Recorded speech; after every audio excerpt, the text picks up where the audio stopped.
The World Cup is done. കുറേ അധികം controversies, conspiracies, theories ഇതെല്ലാത്തിനു ശേഷം ആണ് കഴിഞ്ഞിട്ടുണ്ട്. ആൻഡ് ഇപ്പോൾ പുതിയ ഒരു കോൺസ്പിറസി ആയിട്ട് വരുന്നത് ഇത്രയും കാലം കോൺസ്പിറസീസ് ഒക്കെ പുച്ഛിച്ചിട്ടുണ്ടായിരുന്ന മെസ്സി ആൻഡ് അർജന്റീന ഫാൻസ് ആണ്. എനിവേ അതിലൊന്നും ഞാൻ കൂടുതൽ ഇൻട്രസ്റ്റ് കാണിക്കണില്ല. ഇനി നമ്മൾ അതിനെപ്പറ്റി പറഞ്ഞിട്ട് കാര്യമില്ല. വേൾഡ് കപ്പ് കഴിഞ്ഞു, എല്ലാവരും വീട്ടിൽ പോയി. ഇനി നമുക്ക് പറയാനുള്ള അടുത്ത ഒരു കോൺട്രവേഴ്ഷ്യൽ ടോപ്പിക് എന്നുള്ളത് ദ ബലൻ ഡോർ. ഒക്ടോബറിൽ ലണ്ടനിൽ വെച്ചിട്ട് സാധാരണ നടക്കുന്ന പാരീസ് അത് മാറ്റി ലണ്ടനിൽ വെച്ചിട്ടാണ് അത്ര ഇത്തവണത്തെ ബാലൻഡോർ സെറിമണിയൊക്കെ നടക്കുക. ആൻഡ് ഈ ഒരു വേൾഡ് കപ്പ് ഫൈനൽ ആ ഒരു ബാലൻഡോറിന്റെ ഓവറോൾ പ്രഡിക്ഷനെ തല കീഴായിട്ട് തന്നെ മറിച്ചിട്ടുണ്ടായിരുന്നു. നമുക്ക് അതിനെ കുറിച്ചിട്ട് കുറച്ച് സംസാരിക്കാം. ആൻഡ് എന്റെ പ്രഡിക്ഷൻസ് കുറെ ആളുകൾ എന്നെ പുച്ഛിച്ചിട്ടുണ്ടായിരുന്നു ഞാൻ സ്പെയിൻ ജയിക്കുമെന്ന് പറഞ്ഞപ്പോ. ബിഫോർ എവ്രിതിങ് നമുക്ക് 2 ആർട്ടിക്കിൾസ് ജസ്റ്റ് ഒന്ന് നോക്കാനുണ്ട്. ജൂലൈ 16 ഇറക്കിയിട്ടുള്ള ഒരു article, can you win the Ballon d'Or without playing for a European club? Are we stupid? എടാ, വേൾഡ് കപ്പ് ഫൈനലിന് മുന്നേ ആയിട്ട് ഇറങ്ങിയിട്ടുള്ള ആർട്ടിക്കിൾ അവർ ചോദിക്കാണ്, യൂറോപ്പിൽ കളിക്കാതെ നമുക്ക് ബാലൻ ഡോർ അടിക്കാൻ കഴിയുമോ? അതും അണ്ണന്റെ ഫോട്ടോ വെച്ചിട്ട്.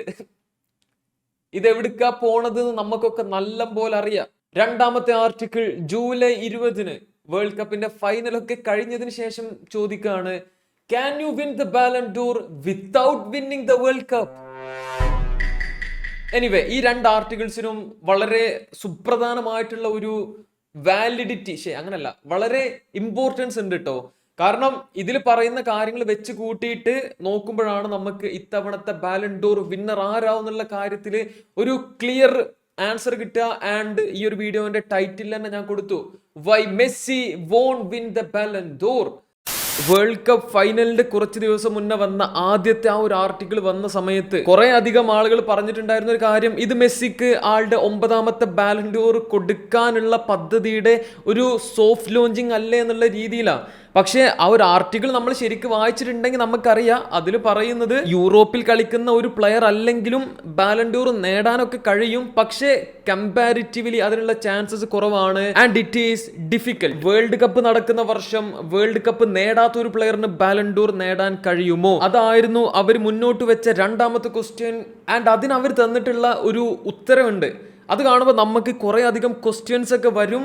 പക്ഷെ ഇനിയിപ്പോൾ അതൊന്നും ചോദിച്ചിട്ട് കാര്യമില്ല. Yes, winning the world cup helps. പക്ഷേ അതുകൊണ്ട് ബാലൻ ഡോർ ഗ്യാരണ്ടീഡ് ഒന്നുമല്ല.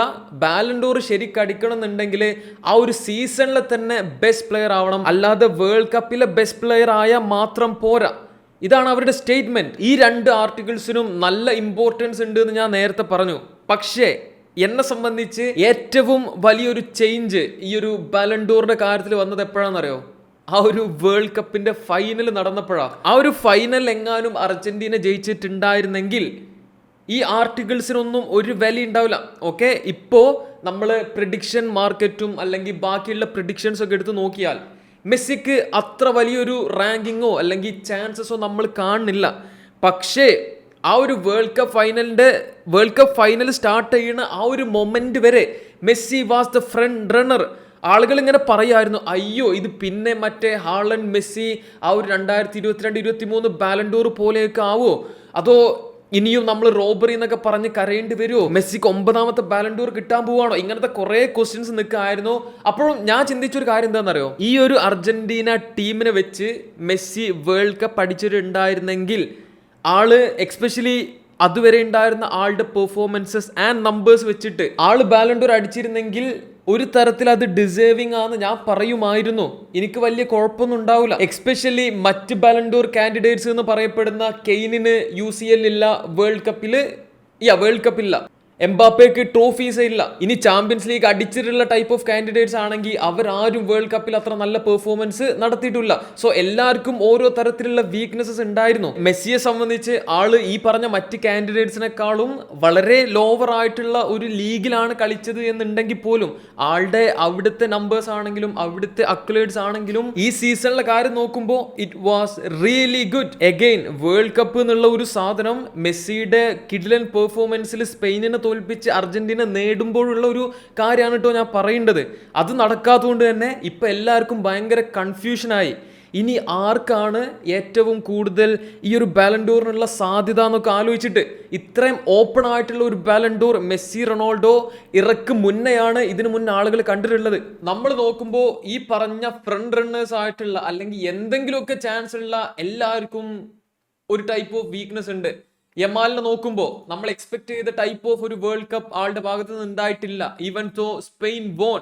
ചാമ്പ്യൻസ് ലീഗിന്റെ കാര്യത്തിലും ഓക്കെ, വലിയ സംഭവം പെർഫോമൻസ് ആളുടെ ഭാഗത്ത് നിന്നില്ല. റോഡ്രി ഇഞ്ചുറിക്ക് ശേഷം ആൾ റിട്ടേൺ ആയി വന്ന സമയത്തൊക്കെ ആവുമ്പോൾ സിറ്റിക്കൊപ്പം അത്ര നല്ലൊരു പെർഫോമൻസ് ആളുടെ ഭാഗത്ത് വന്നിട്ടില്ല. Mbappe trophyless season. ആളുടെ ഇൻഡിവിജ്വൽ നമ്പേഴ്സ് എന്നുള്ളത് prime Messi Ronaldo type of സാധനമാണെങ്കിലും നോ ട്രോഫീസ്. ഡെംബലയെ സംബന്ധിച്ച് average world cup. True.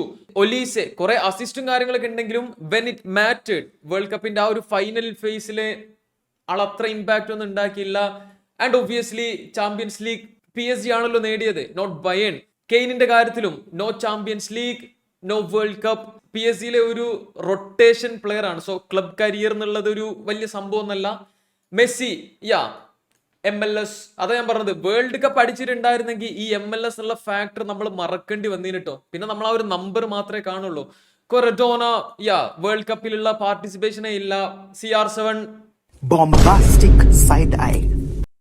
Bellingham again blank season. വിറ്റീഞ്ഞ എന്നെ സംബന്ധിച്ച് ഏറ്റവും വലിയ ഡിസപ്പോയിന്റ്മെന്റ് ആണ് ഈ ഒരു വേൾഡ് കപ്പിൽ. ബ്രൂനോ ഫെർനാൻഡസ് ആൻഡ് വിറ്റീഞ്ഞ എനിക്ക് ഏറ്റവും സങ്കടം തോന്നിയ രണ്ട് പ്ലേയേഴ്സാണ്.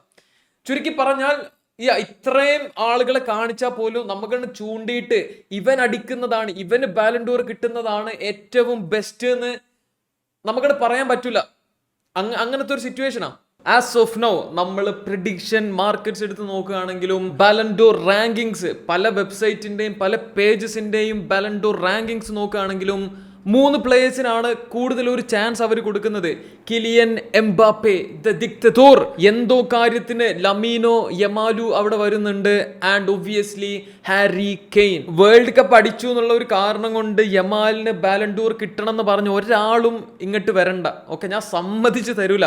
ഒന്ന്, ആൾക്ക് വേൾഡ് കപ്പിൽ അത്ര ഇമ്പാക്ട് ഉണ്ടാക്കാൻ കഴിഞ്ഞിട്ടില്ല. സ്പെയിനിന്റെ ബെസ്റ്റ് പ്ലെയർ ആയിരുന്നു ആള് എന്ന് പോലും നമുക്ക് പറയാൻ പറ്റൂല. ഇനി ക്ലബിലെ പെർഫോമൻസ് എടുത്ത് നോക്കുകയാണെന്നുണ്ടെങ്കിൽ പോലും ചാമ്പ്യൻസ് ലീഗില് ബാർസലോണ ക്വാർട്ടർ ഫൈനലിൽ എത്തിയിട്ടുള്ളൂ എന്ന് മാത്രമല്ല, ആളുടെ നമ്പേഴ്സ് നമ്മൾ നോക്കിയാൽ ബാക്കിയുള്ള കാൻഡിഡേറ്റ്സുമായിട്ട് നമുക്ക് അങ്ങോട്ട് കമ്പയർ ചെയ്യാൻ പറ്റൂല. ആ ഒരു കാരണം കൊണ്ട് തന്നെ എൻ്റെ ഒപ്പീനിയനിൽ 2 പ്ലേയേഴ്സ് ആണ് ബെറ്റർ കാൻഡിഡേറ്റ്സ് ആയിട്ടുള്ളത്, എംബാപ്പി ആൻഡ് ഹാരി കെയ്ൻ. എംബാപ്പയുടേത് പ്യൂർലി നമ്പർ ആൻഡ് ഇൻഡിവിജ്വൽ സാധനങ്ങൾ ബേസ് ചെയ്തിട്ടാട്ടോ. La Liga top scorer, champions league top scorer with 15 goals, world കപ്പിൽ 10 ഗോളുകൾ, വേൾഡ് കപ്പിൽ തന്നെ എക്കാലത്തെയും ഏറ്റവും വലിയ ഗോൾ സ്കോറർ. അതിന് പുറമെ 4 അസിസ്റ്റ് എന്തോ ഈ ഒരു വേൾഡ് കപ്പിൽ തന്നെ ഉണ്ട്. ഹാരി കെയ്നെ സംബന്ധിച്ച് മോർ ദാൻ 70+ ഗോൾ കോൺട്രിബ്യൂഷൻ ഈ ഒരു സീസണിൽ. അതിന് പുറമെ ജർമ്മനിയിലെ ഡൊമസ്റ്റിക് ട്രിബിൾ ആള് അടിച്ചിട്ടുണ്ടായിരുന്നു.